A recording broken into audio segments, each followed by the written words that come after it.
Couple of days ago, Disney had its big old investor call, the first of 2024, and as you can see from this Business Insider headline, it was a winner because Bob Iger is now back on top, guys, because he's spending billions of more on endeavors that he previously shunned. He announced that his fabled streaming service, which is supposed to be turning a profit by the end of this year, is still hemorrhaging subscribers, not turning a profit, but it's better than it has been in the past, guys. Don't worry about that. We curtailed losses by about $300 million. And, well, we're going to be doubling down on the strategy that has kind of put us in the situation. But because stock prices after the big investors' calls, it went up precipitously. It went up by double digits. We're back over $100, baby. The same place that it has been in previous years. Just going to show over the past decade or so, Disney's growth has been totally stagnant. But Bob, he's back on top, guys, okay? And you got an Oscar-worthy performance on Disney's earnings call. We could go through everything, and of course, it's like a week old at this point in time. A lot of people have already gone over it, but I was waiting to see what was going to happen with the stocks, and they kind of maintained that little bump that's out there, and what was going to be some of the additional fallout over the top of that, and well, there's some interesting stuff as well. Kind of some of the big highlights, right? Disney, okay, this is specifically on the ESPN side of things after they announced, I think a week prior to this, that Warner Brothers, Disney, and the Fox Sports, all of those sports channels alongside ESPN were going to be amalgamating together in order to give a unified front on the streaming service. That's going to be very interesting.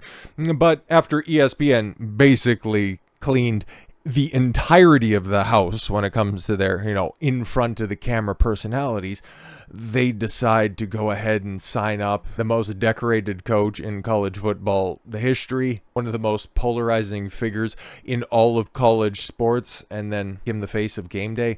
It's going to be very interesting. So Nick Saban, heartthrobs to millions of middle-aged Southern men to an ESPN commentator role. Yes, roll tide. Like, it's a good get. His brilliant football mind, obviously, and his insights will be invaluable. It's just, I don't know, paying him hundreds of millions of dollars to do that. I don't really know if that's the best investment for you, especially when, ESPN is having a tough time, and Disney, if they're going to be selling off any of their tertiary brands. ESPN has been squarely in the crosshairs as the first one to be out of there, but all right, what else? Okay, the company, yes, is also doubled down for all of the new announcements, okay? For one, there really weren't any, okay? On the Marvel front, they made it clear that Deadpool 3, as it was known at the time, now after the Super Bowl has been rechristened, Deadpool and Wolverine, coming out July 26th, is going to be the singular Marvel film to come out in this calendar year. And outside of Echo, which nobody remembers, when it came out in January, Agatha, whatever we're calling it, it's on its fourth subtitle, by the way, okay? It started out, Coven of Chaos, and then it became Darkhold Diaries, and then for a hot second, it was All Along. Is it still All Along? And now I think, or maybe it's been moved back to House of Harkness. It's absolutely insane. That thing's been done for years at this point in time, or at least the guts of a year. They just can't even figure out the proper way to title it, meaning that they don't really know what the show's about. Another great sign that Marvel is just knocking it out of the park. But don't worry, guys. All of the problems of the MCU are going to be smoothed over with Deadpool. Whatever. And then over on the Lucasfilm Star Wars front, you got The Acolyte coming out this summer. Theoretically, no movies on the slate. Don't worry about that. It's not like, Lucasfilm is synonymous with big blockbuster, prior to the Disney acquisition, big blockbuster, cinematic releases. And next year, Mandalorian and Grogu, that's going to be coming out, but no mention of the Rey movie at all. Very strange how that works out. But then on the proper Disney side of things, they announced that a Moana sequel, they already have the live action remake already in development, which is absolutely wild. The original only came out in 2015, 2016, but a sequel, it was in the works, but they didn't really know in true Disney fashion what kind of form or function it would end up taking. So I guess, or potentially it was just knocked around that it could be a streaming series, which that would have been terrible because, well, we've seen the quality of their streaming series in recent years. So, the less said about that, the better. But now it is going to be transitioned into, a November fully length animated release into theaters. Well, Disney's going to need all the help that it can get because outside of, Inside Out 2? I don't know what else is on the docket for Disney. Yeah, Deadpool, but you don't have anything else coming out in the theaters, so it's atrocious. And then, if you recall, the day before the big earnings call, Gina Carano and Elon Musk filed their lawsuit against Disney, and outside of one offhanded reference to it, a question that was asked towards the end of the investors call, there was no mention of that lawsuit at all whatsoever. Not like I was really anticipating it or expecting, that being specifically addressed. The Bob Iger just basically went no comment on that one, moved swiftly along to the next one. There were a couple of bigger takeaways when it comes to this stuff. First and foremost, we got old Taylor Swift, okay? Disney figured out this thing called the music, and the kids that like the Taylor Swifts, we're going to go down there, we're going to give her $75 million for her concert film. I'm sorry, what? You thought that was a good idea. All right then. Amid what must have been an especially tough bidding war, I'm sure Disney Plus has recently named the winner and will soon exclusively stream Taylor Swift's concert film, Taylor Swift: The Eras Tour. The blockbuster movie is headed to the platform next month, and it didn't come cheap. In fact, the media giant had to pay very handsomely to continue to be in business with the hottest star in music today. According to a report from Puck News, Disney has agreed to pay $75 million for the rights to stream the Eras Tour, and the article states that the entertainment giant outbid competitors like Netflix and Universal, hopes to claim the movie. Eras Tour will arrive on Disney Plus on March 15th. Oh, and I'm sure, just like the Marvels, because it just hit Disney Plus, guys, and it's the number one thing that's out there, and trust me, it won't make a goddamn bit of difference because the Marvels still didn't make $200 million at the box office. And, well, the Taylor Swift concert, the moment that there's an alternative release that's out there, if Swifties can get their hands on a physical copy, they aren't going to be renewing their Disney Plus subscription, even though that you guys decided to boost rates and try to make it a little bit more difficult. But yeah, okay, Disney getting officially in bed with Taylor Swift makes a lot of financial sense, even if it did come at a relatively steep cost, but not the biggest announced spending that they were making. And, well, in about the oldest man way that he possibly could, Bob Iger announced that, hey, I figured out, I discovered this thing. I discovered this thing that the kids these days like, and they like the video games. I wish I was joking with the way that I categorized that. I'm doing a little bit of paraphrasing, but honestly, not that much. Disney investing $1.5 billion in Fortnite developer Epic Games, our biggest foray into the gaming space ever. As somebody who has fond memories of playing Disney licensed games back on the on the SNES and the Sega Genesis, okay, when they were licensing out to Acclaim and Capcom. If you don't remember those if you're of a certain age, you probably remember like Mickey's Castle of Illusion, the Goof Troop game, oh my god, Aladdin, Lion King, all of those licensed games, they were so great. And moving a few generations up, because I don't really have that many fond memories of anything from like the PlayStation 1 and the N64 era. That's just kind of a lost epoch in time outside of, some really great JRPGs that came out on the, PlayStation that still stand the test of time. But moving along, it's like, okay, like Disney they were trying to get a foothold in the gaming space, back during the 7th generation. Does anybody remember them employing Warren Spector doing the Epic Mickey stuff? That was a great game. The second one was great too. Then they just decided to get completely out of the deal. But the last time that they spent $1 billion acquiring another studio in Lucasfilm, also bought LucasArts and all of those in that great library of video games that's out there that spanned across multiple genres, multiple platforms. One of the first things that you did when the ink wasn't even dry on the contract was shut down LucasArts. Like, you guys are so stupid. But then all of a sudden, the old man, the 70-something-year-old man, thinks that, hey guys, the kids these days, they like the Fortnite. Holy Christ.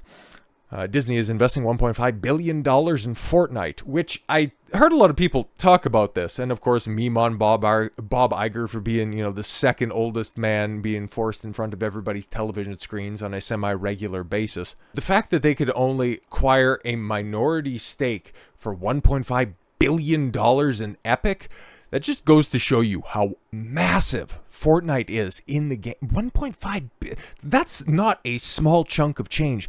And you can only get a minority stake?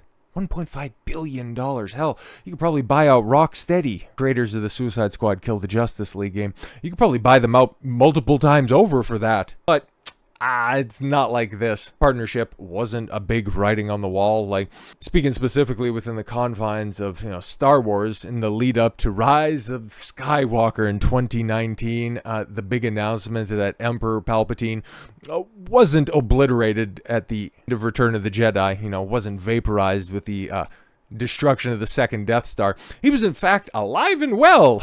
Emperor Palpatine, I thought you died. I did. Released this comeback message on Fortnite. The great error has been corrected. And, Fortnite has basically become the big IP jungle gym where you can, assemble your crew of Goku, John Cena, Master Chief. I don't even know if some of them are in there, in order to go up against Harry Potter and Travis Scott. Like, it makes sense if Disney wants to go ahead and, retroactively contradict all of their, previous actions in video games by saying, oh no, now we're finally properly getting into video games this time around.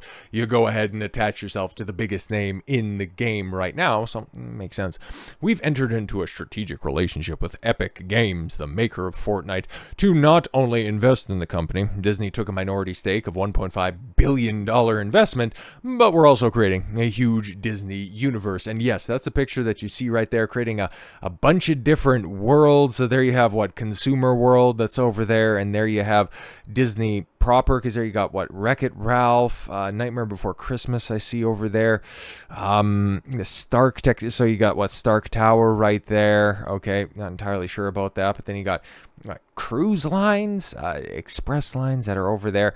That looks like Pandora, so maybe Avatar that's over there, and then you got Star Wars in the back where it kind of belongs at this point in time. But yeah, a bunch of different worlds. You got the Magic Kingdom, connecting them all together, what that ultimately means. Okay, you're gonna get some maps in Fortnite and some skins. It's like, I want to be able to roll around. I've never played a minute. I've watched less than 10 minutes of Fortnite gameplay in totality. I don't even know how a full game works, but if we can go ahead and have the old Steamboat Willie crew to just go ahead and ace build in a game, like if you can have Goofy, Donald, Mickey, and Pete pull up in a tank, like, that'd be pretty dope. Not gonna complain, but is it worth $1.5 billion? I guess time will tell. A little late to get in on the game on this, considering the Fortnite, not in its current Battle Royale incarnation, came out in 2017. Holy Christ. But anyways, for further information provided by Disney, in addition to being the world-class games experience in interoperating with Fortnite, a new persistent universe will offer a multitude of opportunities for consumers to play, watch, shop, and engage with content, characters, and stories from Disney, Pixar, Marvel, Star Wars, Avatar, and more. Players, gamers, and fans will be able to create their own stories and experiences, express their... It sounds so sanitized because it's for investors. This was an investor's call, by the way. Like, they aren't trying to sell anything. They're just simply trying to say, hey, don't worry, your money's in good hands. Just don't look at, long-term forecasts or anything like that. And don't actually check what we have on the horizon. Whole bunch of sequels that everybody's getting tired of, and we're not really doing a lot to, push the story forward. But it's great. We bought in the video games. We figured this stuff out. Iger told CNBC's Julia Borstein that the deal could also include physical goods that will live alongside Fortnite, but be completely interconnected with Fortnite. Are you going to try to reignite Disney Infinity?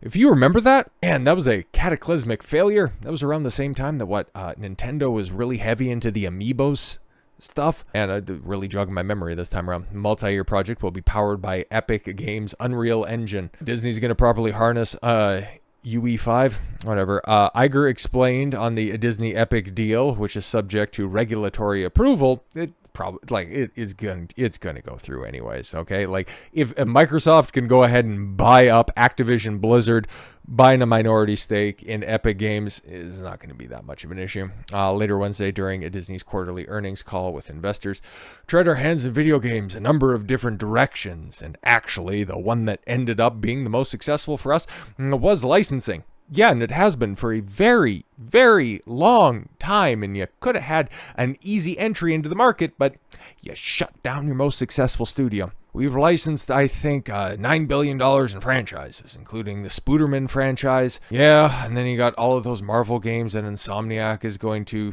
flood the PS5 or into the PS6 life cycle. Yuck. Which was the most successful video game last year. Was it really? Because it was also one of the most costly. A little bit of a spoiler for an upcoming video.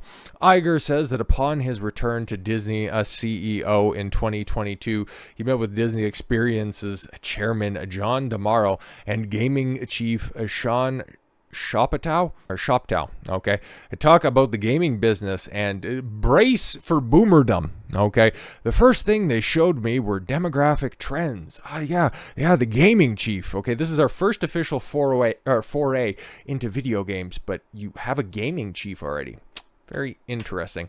And I saw the Gen Z and Gen Alpha and even millennials. I saw the amount of time they were spending in terms of their total media screen time on the video games. It was stunning to me that the kids, they like to play their Nintendos equal to what they spend on TV and movies. And the conclusion I reached was we have to be there. And we have to be there as soon as possibly can in a very compelling way. And you need to make sure that you're dressed in your Sunday best and attach the onion to your belt, because that's the style of the time.